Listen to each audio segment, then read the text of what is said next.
Hello everyone, welcome to RBL Academy. आज इस video में आप सभी के साथ डिस्कस करेंगे सीपैक के बारे में, जिसे हम सब चाइना पाकिस्तान इकोनॉमिक कॉरिडोर के रूप में जानते हैं, जो कि भारत की संप्रभुता के लिए एक बड़ी चुनौती पेश करता है। इस वीडियो में बहुत डिटेल में समझेंगे कि ये पाकिस्तान की जीवन रेखा है या चाइना द्वारा बिछाया गया एक इकोनॉमिक जाल। चलिए वीडियो को स्टार्ट करते हैं। यदि आप सभी नए हैं तो सब्सक्राइब टू आरबीएल एकेडमी, ऐसे डिटेल्ड एनालिसिस वीडियो मिलती रहेंगी। वीडियो को ध्यान से देखिए, आपको सभी पॉइंट बहुत ही सरल भाषा में समझ में आएंगे। नमस्कार और स्वागत है। आज हम बात करने वाले हैं चीन पाकिस्तान आर्थिक गलियारे यानी सीपीईसी की। सरकारी परीक्षाओं के नजरिए से ये एक बहुत ही जरूरी टॉपिक है, तो हम इसके हर पहलू को, इसके हर तथ्य को बारीकी से समझेंगे। तो चलिए शुरू करते हैं। इस पूरे टॉपिक को समझने के लिए हमने इसे 5 हिस्सों में बांटा है। सबसे पहले हम जानेंगे कि सीपेक आखिर है क्या, फिर देखेंगे कि इसमें अब तक काम कितना आगे बढ़ा है, उसके बाद इसकी भू राजनीतिक महत्व पर बात करेंगे, और हाँ, भारत का इस पर क्या नजरिया है ये भी समझेंगे, और आखिर में देखेंगे कि इसके सामने क्या चुनौतियां हैं और इसका भविष्य कैसा हो सकता है। तो सबसे पहले सवाल पर आते हैं, ये चीन पाकिस्तान आर्थिक गलियारा यानी सीपैक असल में है क्या। आइए इसकी बुनियाद को समझते हैं। देखिए, सीपेक को सिर्फ एक सड़क या पोर्ट का प्रोजेक्ट समझना भूल होगी। ये असल में चीन का जो बहुत बड़ा सपना है, बेल्ट एंड रोड इनिशिएटिव यानी बीआरआई, उसका ये सबसे अहम, सबसे बड़ा हिस्सा है। कह सकते हैं कि ये बीआरआई का फ्लैगशिप प्रोजेक्ट है। और इस प्रोजेक्ट का पैमाना कितना बड़ा है, इसका अंदाजा आप इसके बजट से लगा सकते हैं। जब ये शुरू हुआ था तो लगभग $46 बिलियन का था, लेकिन 2020 तक आते आते ये बढ़कर $62 बिलियन से भी ज्यादा का हो गया। सबसे दिलचस्प बात तो इसकी रफ्तार है। सोचिए, 2013 में ये सिर्फ एक आइडिया था, एक प्रस्ताव, और सिर्फ 2 साल बाद 2015 में जब शी जिनपिंग पाकिस्तान आए तो इसे बाकायदा लॉन्च कर दिया गया, और अब तो ये अपने दूसरे फेज में भी जा चुका है। तो चलिए अब ये देखते हैं कि इतने बड़े निवेश से, इतने पैसों से जमीन पर हकीकत में क्या क्या बना है। मतलब 2026 की शुरुआत तक इसकी प्रोग्रेस क्या रही है। देखिए, फेज 1 का असर तो साफ दिखता है। सीपेक ने पाकिस्तान के एनर्जी और ट्रांसपोर्ट सेक्टर की सूरत ही बदल दी।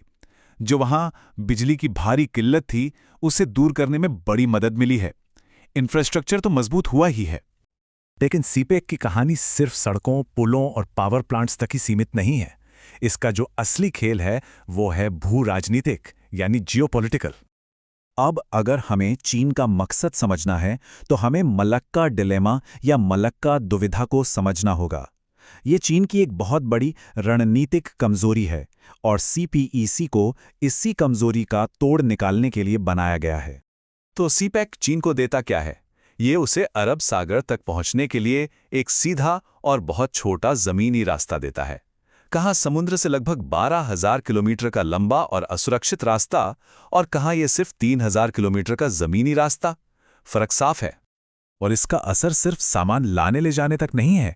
इस प्रोजेक्ट के जरिए चीन का दबदबा मध्य एशिया तक बढ़ रहा है। और हाँ, दुनिया भर में ये चिंता भी जोर पकड़ रही है कि कहीं पाकिस्तान चीन के कर्ज के जाल में तो नहीं फंसता जा रहा है। चलिए अब इस विश्लेषण के सबसे जरूरी हिस्से पर आते हैं, खासकर परीक्षा के लिहाज से, और वो है सीपेक को लेकर भारत का कड़ा और साफ रुख यानी इसका विरोध। तो सवाल उठता है कि भारत इसका विरोध क्यों करता है। इसकी कोई एक वजह नहीं है, बल्कि इसके पीछे 4 बड़ी और बुनियादी चिंताएं हैं। देखिए, ये टेबल बहुत जरूरी है। भारत की जो सबसे पहली और सबसे बड़ी आपत्ति है वो है संप्रभुता यानी सॉवरेनिटी का सवाल। ये पूरा का पूरा कॉरिडोर पाकिस्तान अधिकृत कश्मीर के गिलगित बल्तिस्तान से गुजरता है, जिसे भारत अपना अटूट हिस्सा मानता है। ये भारत के लिए एक ऐसी रेड लाइन है जिस पर कोई समझौता हो ही नहीं सकता।